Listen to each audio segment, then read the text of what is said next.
I'm Dexter, 28 male. I live in Austin, Texas in a sprawling house that my father built but which never truly felt like a home. For years, I've dedicated my life to the family business, Carver Fuel and Service, trying to earn the approval of a man who was more of a legend than a father. This is the story of how my world imploded at his funeral, and how a letter he left behind from the grave exposed a lifetime of secrets and lies. Before this story unfolds, I'd love to connect with you. Please let me know in the comments where you're watching from and what time it is in your corner of the world. It's amazing to see how far these stories can travel. Life in the Carver household was like living in a perfectly curated museum exhibit, beautiful, expensive, and devoid of warmth. Our home on the outskirts of Austin was a testament to my father's success, a sprawling mansion with manicured lawns and a garage full of cars I rarely drove. But within its silent, polished walls, I felt like a ghost, a remnant of a life my father had lived before this one. My mother passed away when I was 5. My memories of her are like faded photographs, the scent of lavender, the warmth of her hand in mine, a soft lullaby she used to sing. Her death carved a hole in our family that was never filled. My father, Lewis Carver, channeled his grief into his work. He was a titan in the Texas business community, a man who had transformed a single dusty gas station into Carver Fuel and Service, a chain of over 20 locations.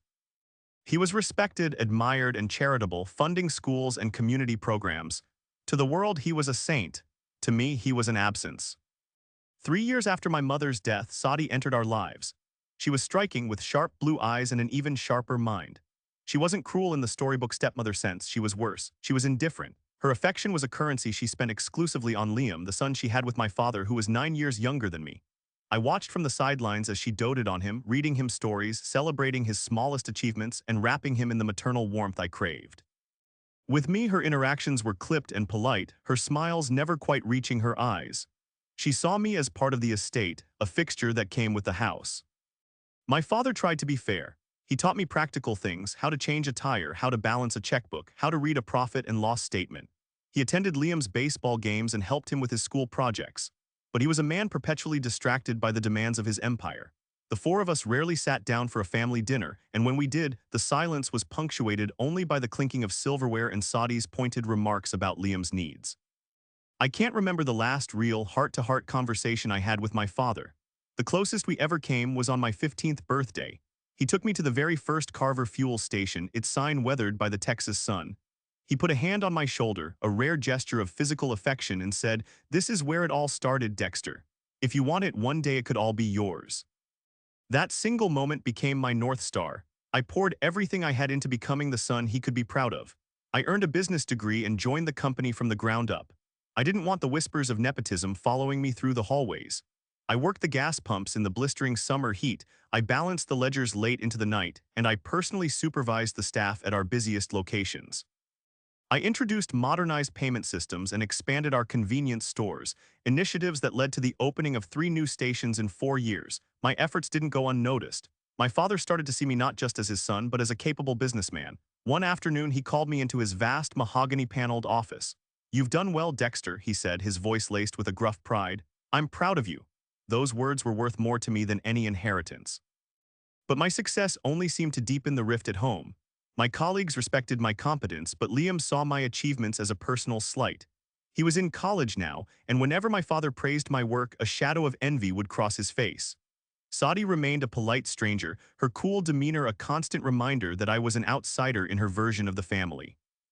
The night everything began to unravel started with an unusual summons. My father called a formal family dinner, something that hadn't happened in years. The dining room was set with our best china, the crystal glasses shimmering under the light of the chandelier. Saudi looked impeccable in a silk dress, a strained smile plastered on her face. Liam was absorbed in his phone, barely acknowledging my presence. My father sat at the head of the table, his expression uncharacteristically solemn. "I've called you all here tonight for a reason, He began, his voice commanding the room's attention. "Carver Fuel and Service is more than a business. It's our family's legacy, and it's time to decide who will carry that legacy forward." My heart hammered against my ribs. Saudi set down her wine glass with a delicate click, her eyes narrowed. Liam finally looked up from his phone, a frown creasing his brow. My father's gaze found mine across the long table. "Dexter," he said, his voice resonating with finality, "you have proven your dedication, your vision, and your integrity. I am officially naming you the next CEO of Carver Fuel and Service. You will assume full control at the beginning of next month. The world seemed to stop. A wave of exhilaration and disbelief washed over me. This was it, the culmination of years of relentless work, of sacrificing a personal life for the sake of the company. It was the ultimate validation from the man whose approval I had sought my entire life. "Thank you, Dad," I managed to say, my voice thick with emotion. "I promise I won't let you down." Sadi's smile was a masterpiece of forced pleasantry. "Congratulations, Dexter," she said, her tone as brittle as glass. "It's a tremendous responsibility." Liam's reaction was more honest. He pushed his chair back abruptly, his face a mask of unconcealed resentment. "I have to get back to campus," he muttered, turning and leaving the room without another word. Sadi watched him go, a flicker of maternal concern in her eyes before her mask of composure slipped back into place. My father, lost in his own thoughts about the company's future, seemed oblivious to the undercurrents of tension that filled the room. He spoke of expansion plans, of taking the Carver brand national, but his words were a distant hum. A sense of foreboding had begun to creep into the edges of my triumph. That night, as I lay in bed, the weight of his decision settled upon me. I was finally set to inherit my father's kingdom, but I had a chilling premonition that a war for the throne was about to be. Just a few days after that momentous dinner, I was working late in my office, sketching out a 5-year growth plan for the company. The city lights of Austin twinkled outside my window, and for the first time I felt a sense of ownership, a feeling that I was finally where I was meant to be. That fragile peace was shattered by the shrill ring of my phone. It was a number I didn't recognize. "Is this Mr. Dexter Carver?" a frantic voice asked on the other end. "This is Austin Central Hospital. Your father, Lewis Carver, has been in a major vehicle collision on the interstate. You need to get here immediately." The world tilted on its axis. The pen fell from my hand and the papers on my desk blurred into an incoherent mess. I don't remember the drive to the hospital. It was a frantic haze of red lights, blaring horns, and the desperate prayer repeating over and over in my mind, "Let him be okay. Please just let him be okay." The sterile antiseptic smell of the hospital hit me the moment I burst through the emergency room doors. The fluorescent lights were blinding, casting harsh shadows on the anxious faces in the waiting area. I found Sadi and Liam huddled together near the nurse's station. Sadi's face was ashen, but her composure was unnervingly intact. Liam looked terrified, his usual bravado gone, replaced by the wide-eyed fear of a young man facing the potential loss of his father. Before I could ask what happened, a surgeon in blue scrubs approached us, his face grim. "Are you the family of Lewis Carver?" he asked, his voice low and urgent. I nodded, my throat too tight to speak. "Mr. Carver has sustained severe internal injuries and has lost a significant amount of blood," the doctor explained quickly. "His blood type is O-negative. It's a universal donor but a rare type to receive. We need to test immediate family members for a match right now. There's no time to waste." We were led into a small, sterile room where a nurse drew our blood. I barely felt the prick of the needle. My entire being was focused on the image of my father, lying in a hospital bed fighting for his life. The man who had been a distant, powerful figure for so long was suddenly fragile, and the thought of losing him was unbearable. Sadi sat stiffly in her chair, her hands clenched in her lap. Liam was pale and trembling, his eyes fixed on the floor. The silence in the room was heavy with unspoken fear. Minutes later, which felt like an eternity, the surgeon returned with the results. "Mr. Carver is O-negative," he confirmed. "Liam, you're also O-negative. It's a match. We need to start the transfusion now." A surge of relief, sharp and overwhelming, coursed through me. My father had a chance. Liam, despite his resentment towards me, didn't hesitate. "Do it," he said, his voice shaky but firm. A nurse led him away, and Sadi and I were left to wait. I collapsed into a chair, my body weak with relief. But as I looked over Sadi, I saw something that made my blood run cold. She wasn't watching the door where Liam had disappeared. She was staring at the lab report the doctor had left on the table, her expression hardening into something unreadable. She picked it up, her eyes scanning the page. "Dexter, you are a positive," she stated, not as a question but as an accusation. Then she stood up and walked over to the surgeon, who was conferring with a nurse down the hall. Her voice was low but carried an icy authority that cut through the hospital's ambient noise. "Doctor," she said, "I want a DNA test performed immediately between Lewis and Dexter." The words hit me like a physical blow. I shot to my feet. "Sadi, what are you doing?" I demanded, my voice a harsh whisper. "My father is in surgery. This is not the time for." "This is precisely the time," she interrupted, turning to face me. Her eyes were like chips of ice. "Your blood type doesn't make sense. If Lewis is your father and he's O-negative, you can't be a positive. I want this clarified." Clarified? I was incredulous. What needs to be clarified right now, he's fighting for his life. Saudi ignored me, turning her back to address the doctor again. I insist on the test. I need to know the truth. The doctor looked torn, glancing between my furious face and Sadi's unyielding one. Ma'am, our priority is the patient. We can address this later. Now, Sadi commanded, her voice leaving no room for argument. The doctor, clearly wanting to avoid a scene, gave a short, reluctant nod and walked away to make the arrangements. Sadi returned to her seat, a chillingly calm expression on her face, and refused to meet my gaze. I paced the waiting room, my mind a chaotic storm of anger, fear, and a terrifying new seed of doubt. A DNA test? Why, I was Lewis Carver's son. I had his name, his eyes, his drive. But her cold logic about my blood type echoed in my head. A positive. It was a biological fact I couldn't deny, but I had never thought to question it. Liam returned from the transfusion, looking drained but resolute. He sat next to his mother, and a wall of silence fell between the three of us. The shared anxiety that should have bonded us was poisoned by Sadi's suspicion. We were no longer a family waiting for news, we were factions waiting for a verdict. 3 hours later, the surgeon emerged from the operating room, his shoulders slumped in defeat. He pulled down his mask, and the look on his face told us everything we needed to know before he even spoke. "I'm so sorry," he said, his voice heavy with regret. "Mr. Carver's injuries were too extensive. We did everything we could, but he didn't make it." The world fractured. A raw, guttural sound of anguish escaped my throat. The invincible Lewis Carver, my father, was gone. Through a blur of tears, I saw Sadi begin to weep, but her sobs felt rehearsed, a performance of grief. Liam simply bowed his head, his body shaking with silent sobs. In that moment of shared loss, I felt a flicker of connection to him, a shared pain that transcended everything else.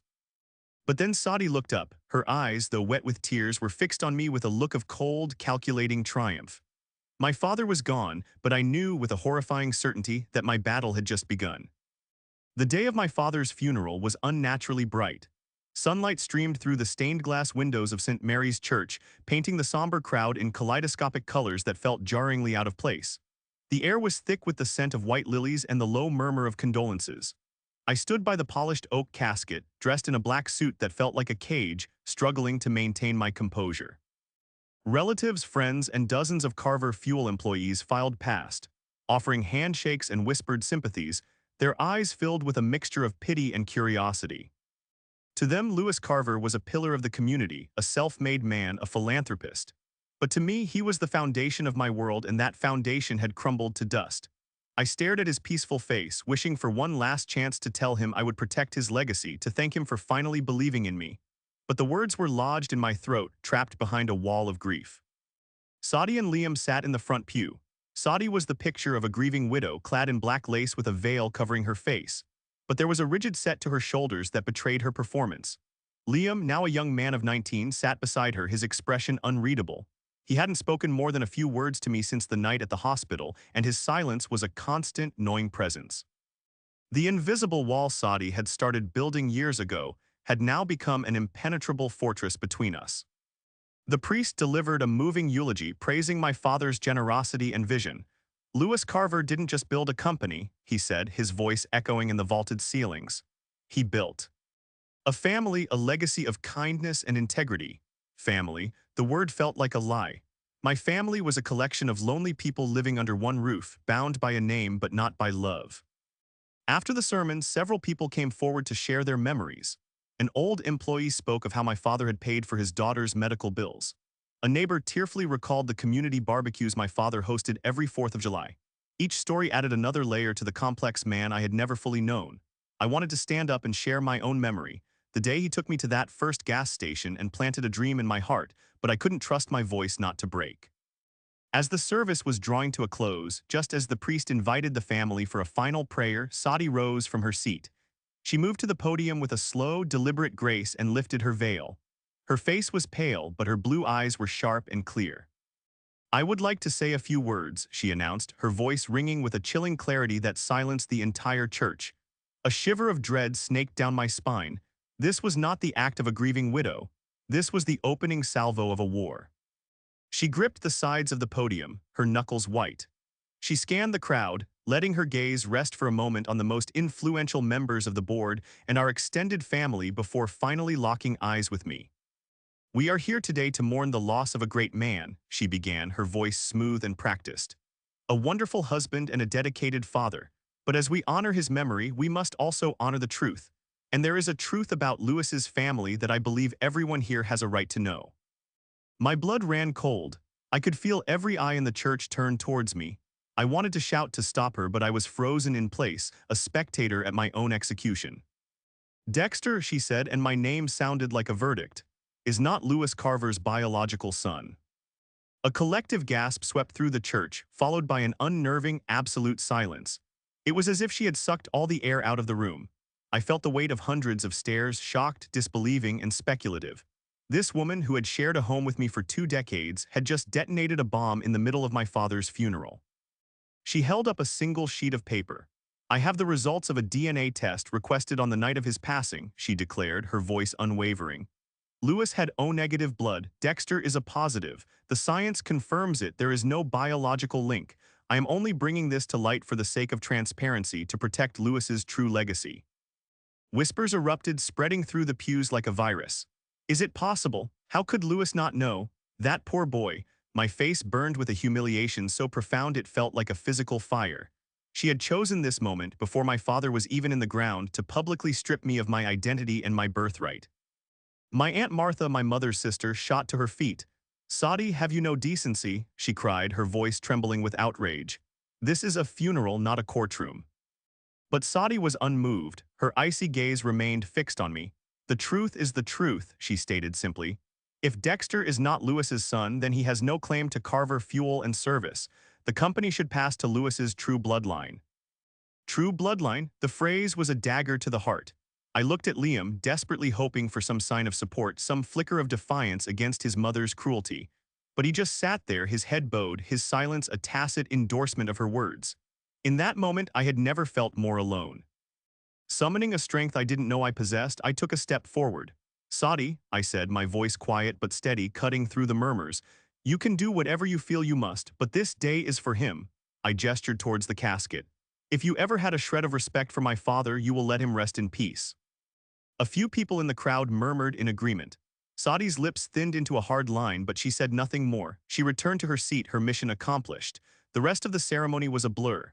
The procession to the cemetery, the final words spoken over his grave, it all passed in a fog of pain and rage.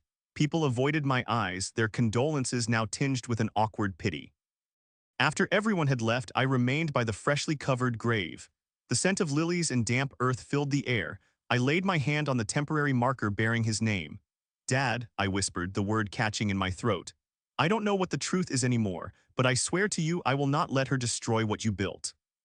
As I walked away from the cemetery, the world felt different, as if a filter had been removed, revealing a harsher, colder reality. Saudi hadn't just revealed a secret, she had branded me an imposter. The battle for my father's legacy was no longer a premonition. It was here. And I was standing on the battlefield, completely alone. The week following the funeral was the longest of my life. I walked through the halls of Carver Fuel and Service like a pariah. Employees who once greeted me with respect now offered hesitant nods, their eyes filled with questions they were too polite to ask. Saudi's public declaration had been devastatingly effective. She hadn't just questioned my lineage, she had undermined my authority and my entire identity. The ground beneath my feet felt unstable, as if it could give way at any moment. The day of the will reading arrived with a heavy, overcast sky that mirrored the gloom in my soul. I drove to the downtown office of Eugene Shaw, my father's longtime attorney and friend. As I walked into the sleek, modern conference room, all eyes turned to me. Saudi was already there, seated at the head of the table as if she were presiding over the meeting. She wore a sharp, navy blue suit, the picture of a woman in control. Liam sat beside her, his gaze fixed on the polished surface of the table, looking like a pawn in his mother's game. My Aunt Martha and a few other close relatives were present, their faces etched with tension. Eugene, a kind man with silver hair and a reassuring presence, greeted me with a warm, sympathetic look.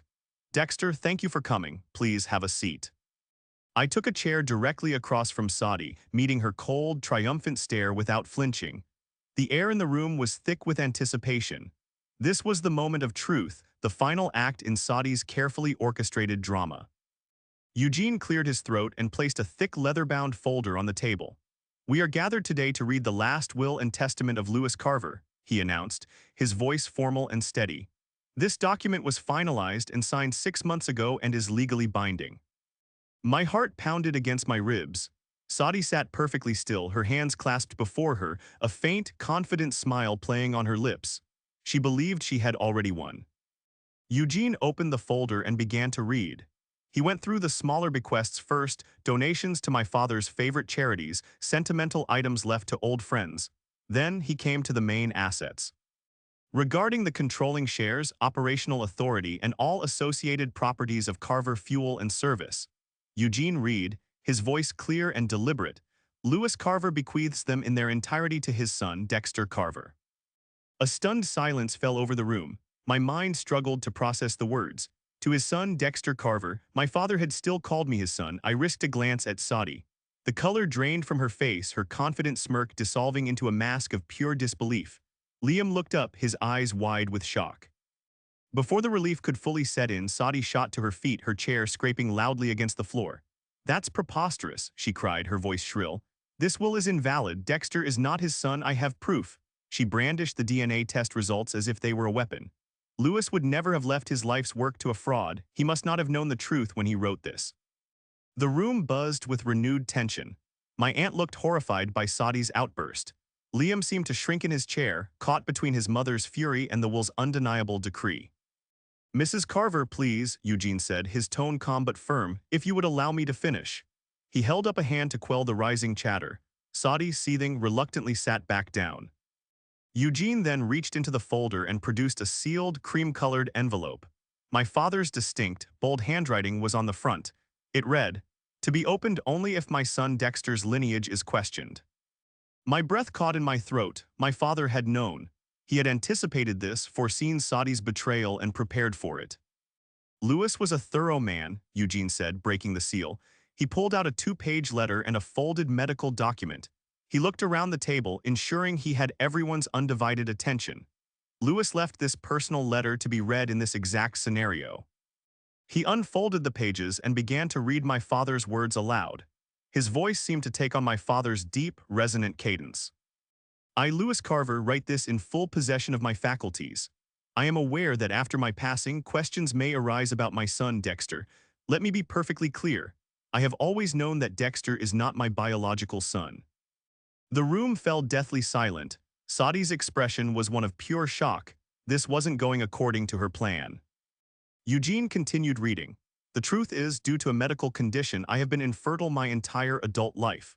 I can father no children, but I have always considered Dexter to be my true son in every way that matters. He is a son of my heart, not of my blood.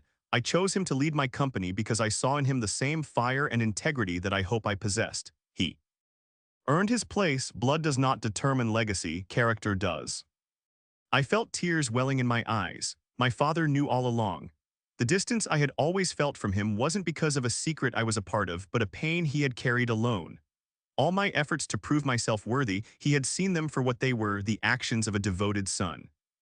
I looked at Saudi. Her face was a ghostly white. Her meticulously constructed plan had just been demolished by a voice from the grave. But my father wasn't finished. Eugene's voice dropped slightly as he read the final, devastating paragraph. "Regarding my other son, Liam, I also know that he is not my biological son. Saudi had an affair early in our marriage. I discovered the truth years ago but chose to forgive her and raise Liam as my own to protect this family from shame and scandal. I love both my sons and this will reflect my final wishes for their care. I hope that they will learn to see each other as brothers and protect what I have built together." The sound that escaped Saudi was a choked sob of utter defeat. She covered her face with her hands, her body shaking. All the fight, all the venom had drained out of her, leaving behind a broken, exposed woman. Liam sat beside her, frozen, his face a blank mask of shock and pain. His entire world, his very identity, had been shattered in a matter of seconds. Eugene gently folded the letter and placed it back on the table. "As you can see," he said, his gaze sweeping over the stunned faces, "Lewis was fully aware of the circumstances. This will is legally sound and indisputable. Dexter Carver is the rightful heir and CEO of Carver Fuel and Service." The silence that followed was different. It wasn't the silence of suspicion, but of a profound, earth-shattering truth finally coming to light. Aunt Martha came over and wrapped her arms around me. "He always loved you, Dexter," she whispered. "He was so proud of you." Saudi stood up abruptly, her face streaked with tears. Without a word, she grabbed a stunned and silent Liam by the arm and practically dragged him out of the room. He didn't look at me, but I saw the deep hurt and confusion in his eyes. In that moment, he wasn't my rival. He was just a kid whose life had been upended by his mother's lies. The legacy my father had left me was so much more than a company. It was a burden of truth, a lesson in forgiveness, and a love that transcended blood. As I walked out of that office, the heavy clouds had begun to part, and a weak ray of sunlight broke through. The storm was far from over, but for the first time I felt I had the strength to face it. In the wake of the will reading, the company and our family were left reeling. The news of my father's infertility and Sadi's long-held secret spread like a shockwave through our inner circle. The whispers that had once followed me down the hallways were replaced by a new kind of scrutiny, a mix of pity and morbid curiosity. But my father's letter had given me something Sadi's accusations had tried to take away: legitimacy. He had chosen me, he had trusted me, that was my shield. My plan was simple: honor that trust. I threw myself into the role of CEO with a singular focus, determined to prove my father's faith in me was not misplaced. I worked from dawn until long after the sun had set, poring over financial reports, meeting with department heads, and formulating a strategy to stabilize the company in the midst of the turmoil. I knew that actions would speak louder than any rumor. About a week after the will reading, as I was reviewing supply chain logistics in my new office, my father's old office, my assistant buzzed me. "Dexter, Sadi Carver is here to see you. She doesn't have an appointment." I hesitated for a moment, a knot of apprehension tightening in my stomach. Then I sighed. "Send her in." Sadi walked in looking diminished.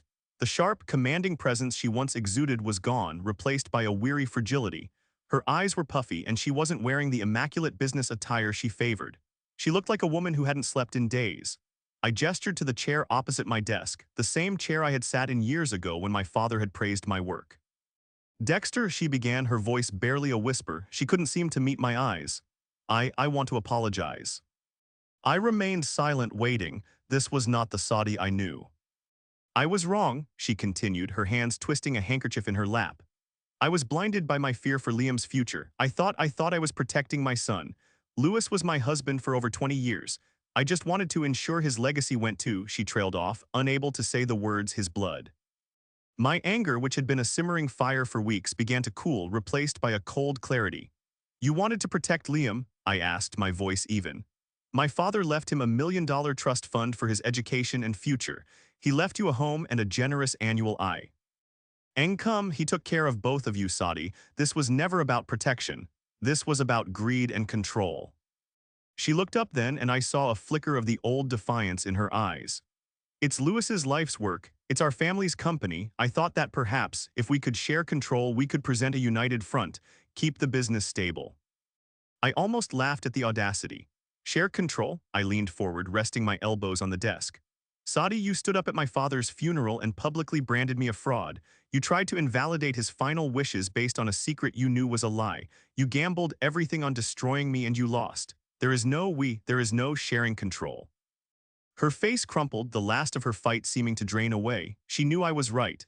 I had every right to be vindictive, to cast her and Liam out with nothing more than what the will stipulated.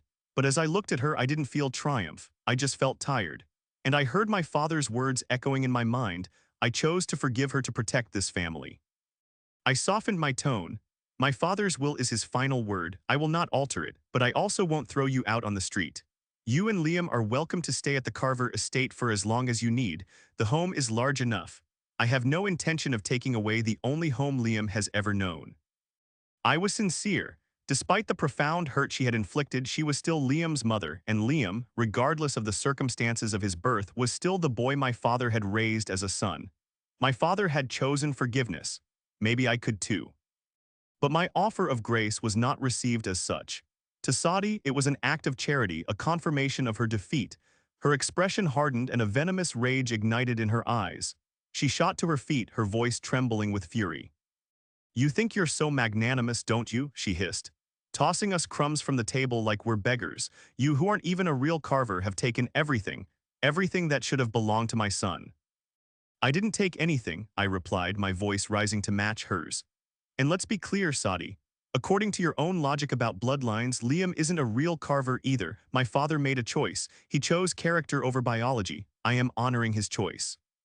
She let out a bitter, mocking laugh. His choice, he chose an outsider over his own family. You're a hypocrite, Dexter. You pretend to be noble, but you're just as hungry for power as anyone else. Her words were meant to wound, to cut me down to her level, and for a moment they did. But then I looked around the office at the pictures of the gas stations on the wall, at the framed photo of my father on the desk. I had earned this. I had worked for it. Her opinion no longer mattered. A few days later, I came home to find Sadie and Liam's rooms empty. They had packed their things and moved to the vacation house in Houston that my father had left her. They didn't leave a note. There was no goodbye, just a quiet, empty space where they used to be. I stood in the silent living room looking at the old family photos on the mantelpiece, forced smiles and awkward poses from a family that had never really been one. I didn't try to contact them. Maybe this was for the best. But a part of me felt a pang of loss, not for Sadie, but for the brother I never really had. I didn't blame Liam for his silence or his departure. He was a victim in all of this, his life collateral damage in his mother's war. I wondered if he would ever escape her influence, if we would ever have the chance to heal the wounds that had been inflicted on us. The house felt vast and empty, but as I got back to work, I knew my path was clear. My plan was to rebuild, not just the company, but myself. Taking the helm of Carver Fuel and Service felt less like a coronation and more like stepping into the eye of a hurricane. The company was shaken, its foundations rocked by the family drama that was now Austin business world gossip. Revenue had dipped, key suppliers were getting nervous and delaying contracts, and employee morale was at an all-time low. I was confronting a crisis of confidence on all fronts. In the boardroom, I could feel the weight of skeptical eyes on me. These were my father's contemporaries, men who had known him for decades. To them, I wasn't the proven successor. I was the non-biological son who had inherited an empire through a fluke of a will. The kid's got vision, I'll give him that, I overheard one board member mutter to another after a tense meeting. But he doesn't have Lewis's gravitas or his blood. Those words stung, but they also fueled my resolve. I wouldn't let them see me falter. I was the first to arrive at the office each morning and the last to leave. I immersed myself in every aspect of the business, from renegotiating contracts with fuel distributors to visiting individual stations to speak with managers and staff. Eckley, I wanted them to see me not as a name on an office door, but as a leader who was in the trenches with them. But I knew I couldn't turn the tide alone. The company's financial structures were outdated, and there were inefficiencies my father had tolerated that we could no longer afford. During a meeting with Carl, our long-serving CFO, he made a suggestion that would change everything. "Dexter," he said, his expression serious, "we're leaking profits in areas we can't even see. We need an outside perspective. I recommend we hire an independent financial consultant to conduct a full audit and help us restructure. It would also send a strong message to the board and our investors that you're taking this seriously." He was right. It was a strategic move that would bring in expertise and signal a new era of transparency and efficiency. "Do you have anyone in mind?" I asked. "There's a woman named Elena Moore," Carl replied, pulling up a file on his tablet. 30 years old, made a name for herself at a major energy firm in Dallas. She specializes in corporate turnarounds. She's sharp, she's tough, and she doesn't care about office politics. She just cares about the numbers. "Hire her," I said without hesitation. 2 days later, Elena Moore walked into my office. She was tall and poised, with intelligent brown eyes that seemed to see right through you. She carried an air of quiet confidence that was immediately reassuring. When she shook my hand, her grip was firm, her focus absolute. "Mr. Carver," she began, her voice crisp and professional, "I've reviewed the preliminary financials. You have a solid foundation here, but there are significant systemic issues that need immediate attention." "Call me Dexter," I said, impressed by her directness, "and I'm ready to get to work." Elena was a force of nature. She tore through our books with surgical precision, uncovering outdated contracts, wasteful spending, and underperforming assets that had been overlooked for years. She was relentless, working with an intensity that matched my own. But unlike the board members and older executives, she never once looked at me with a hint of doubt or pity. She treated me as her equal, a partner in the mission to save the company. One evening, we were working late, surrounded by stacks of financial projections and spreadsheets. The office was quiet, the city lights beginning to glitter outside. Elena paused, looking at me across the table. "You know," she said, her tone softening slightly, "I've heard the rumors about your family. I don't care about any of that. What I care about is what I see. And I see someone who is working tirelessly to honor a legacy. You have a good vision for this company's future, Dexter. You can take it to places your father only dreamed of." Her words were like a balm on a wound I didn't even realize was still raw. For the first time since my father's death, someone saw me for who I was, not for who I wasn't. Thank you, Alina, I said, the words feeling inadequate. I'm just trying not to let him down. She gave me a small, genuine smile. You won't, but you need to start believing in yourself, not because of a will, but because you are more than capable of leading this company. From that moment on, Alina became more than a consultant. She became my trusted ally. We were a team. I brought the vision, modernizing our stations with EV charging ports, expanding our 24/7 convenience stores, and developing a customer loyalty app. She brought the strategy, creating the financial models and operational plans to make it all happen. We confronted the skeptics together. In board meetings, when a member would question one of my ambitious proposals, Alina would step in with hard data and irrefutable projections, silencing the doubters. Slowly but surely, the tide began to turn. The employees saw the positive changes, the renewed investment in the company, and their morale began to lift. Suppliers saw our stabilizing numbers and renewed their contracts with confidence. The months were a grueling battle, but I was no longer fighting it alone. I was confronting the doubts of the outside world, the internal weaknesses of the company, and my own lingering insecurities. And with Alina by my side, I was winning. We successfully restructured our debt, divested from unprofitable locations, and reinvested in technology and customer experience. 6 months after Alina came on board, I presented our quarterly results to the board. For the first time since my father's passing, every single metric was trending upward. Revenue was up by 15%. Profit margins had increased. Customer satisfaction was at an all-time high. When I finished my presentation, there was a moment of silence. Then Richard, the most influential and formerly most skeptical board member, spoke up. "Well done, Dexter," he said, his voice holding a new note of genuine respect. "Lewis would be proud." I looked over at Alina's, who gave me a subtle, triumphant smile. We had done it. We had faced the storm and steered the ship into calmer waters. After the meeting, she caught up with me in the hallway. "See," she said, her tone light and teasing, "what did I tell you?" I laughed, feeling a weight lift off my shoulders that I had been carrying for months. "I couldn't have done it without you, Alina." "We're a team, Dexter," she replied, her smile widening. "Don't forget that." Our professional partnership had begun to blossom into something more. We started having dinner after our late nights at the office, talking about our lives, our dreams, and our futures. With her, I wasn't just the CEO, I was just Dexter. And for the first time in a very long time, that felt like enough. A year after I took over, Carver Fuel and Service was not just surviving, it was thriving. We had launched 5 new state-of-the-art locations across Texas, each equipped with the EV charging stations and expanded convenience stores I had envisioned. The company was more profitable than it had ever been, and the industry press, which had once feasted on our family drama, was now writing glowing articles about the Carver comeback. My relationship with Alina had deepened into a loving, supportive partnership. She was my confidant, my biggest cheerleader, and my best friend. With her, I was learning to live for myself, not just for a legacy. The cavernous Carver estate began to feel less like a museum and more like a home, filled with our laughter and shared dreams. I was finally happy. Yet there was still an unresolved chord, a lingering question about Saudi and Liam. I had heard through the grapevine that Saudi was living a quiet, isolated life in Houston, but I often wondered about Liam. Was he okay? Did he hate me? I still felt a pang of guilt over the way his world had been turned upside down. One morning, an email appeared in my inbox with a subject line that made my heart stop. "Dexter, we need to talk."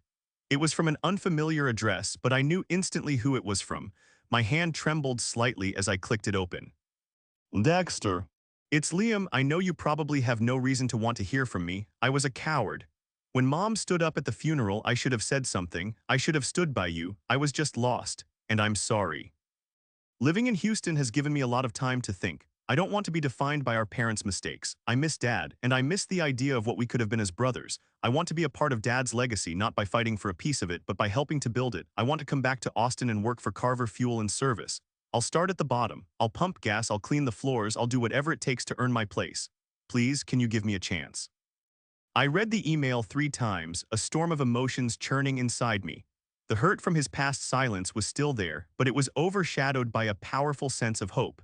Was this genuine, or was it another one of Saadi's manipulations? I showed the email to Alina. She read it carefully and then looked at me, her expression gentle. "What does your gut tell you, Dexter?" "My gut tells me he's being sincere," I admitted, "but my head is telling me to be careful." Your father's letter said he hoped you two would protect his legacy together, she reminded me. Maybe this is your chance to honor that part of his wish too. You can give him a chance without giving away your trust all at once. Let his actions prove his words.